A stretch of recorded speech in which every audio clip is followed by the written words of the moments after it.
Dear brothers and sisters, today we heard in the Gospel of Luke about the rising of Jairus' daughter and the healing of the woman who had an issue of flow of blood for 12 years.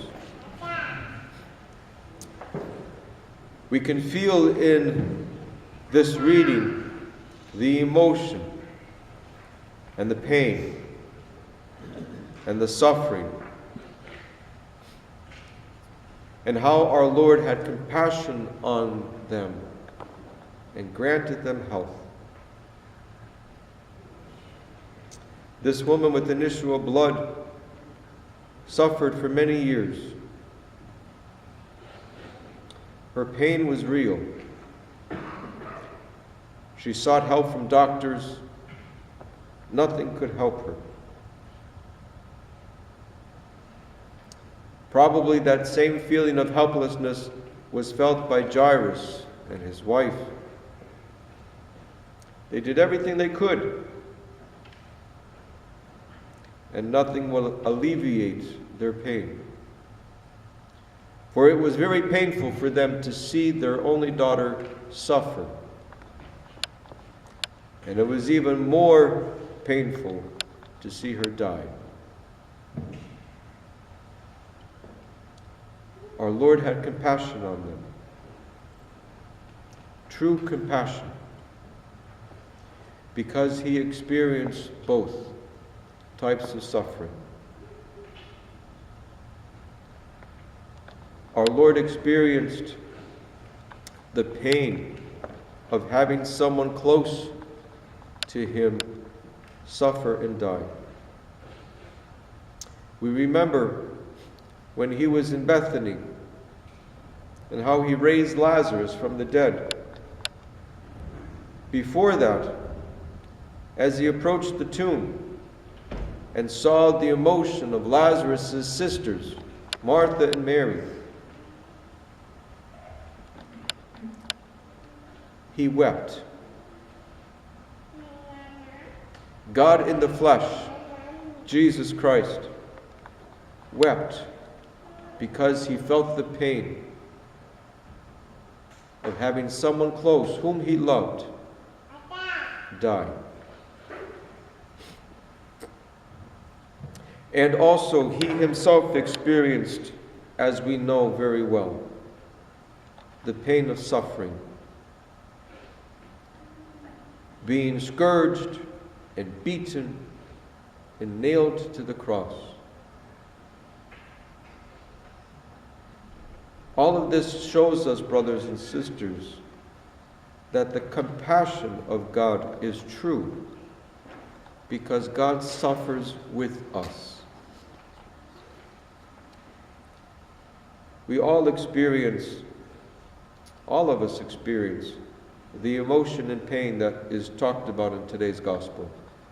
We have experienced the physical pain of sickness, and we have experienced the pain of something close to us depart from this life.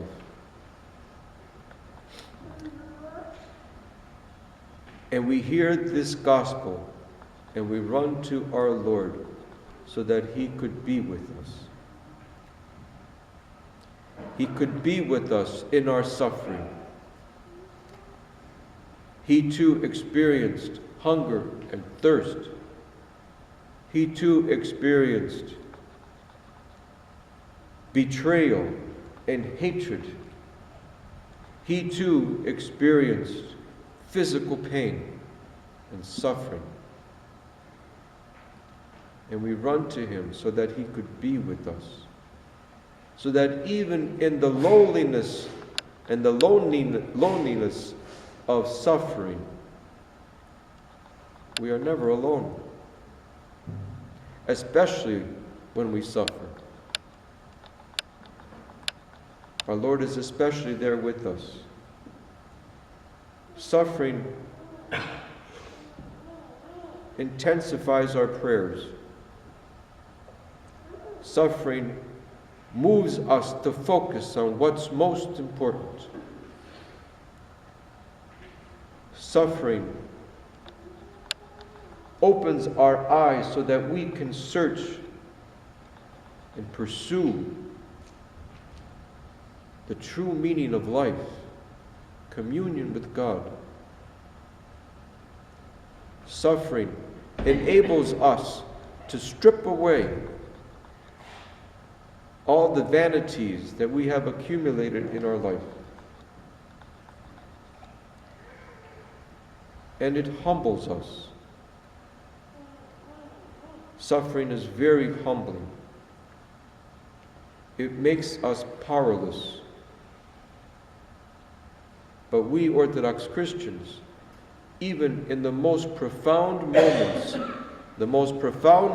of weakness, we never despair, because we know and we believe firmly that God is merciful and truly compassionate.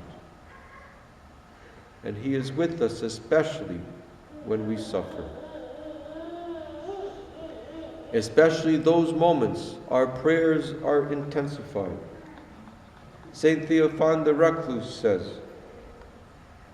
that when true prayer rises from our hearts, it moves God to be merciful.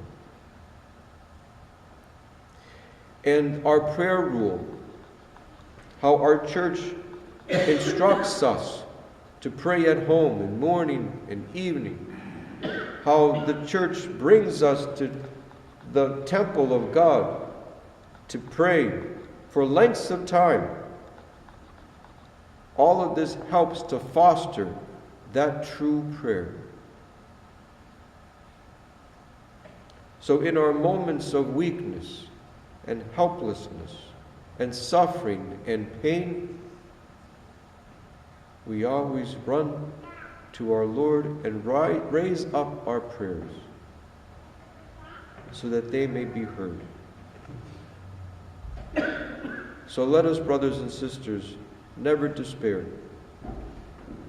When things don't work out, when it seems we have no choices, when it seems that we're at the end of our rope, but especially then is when our prayers are most fervent, and especially then when our Lord is there with us. Come to me. Come to me, all you who labor and are heavy burdened, and I will give you rest. Our Lord promises to be with us, even to the end of the world. So let us, brothers and sisters, always raise up our prayers like this woman with the flow of blood, and Jairus and his wife.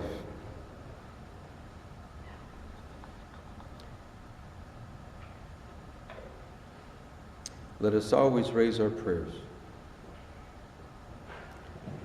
for when they are true in heart, it is then when our Lord hears them, and it is then that He is with us, showing true compassion. Amen.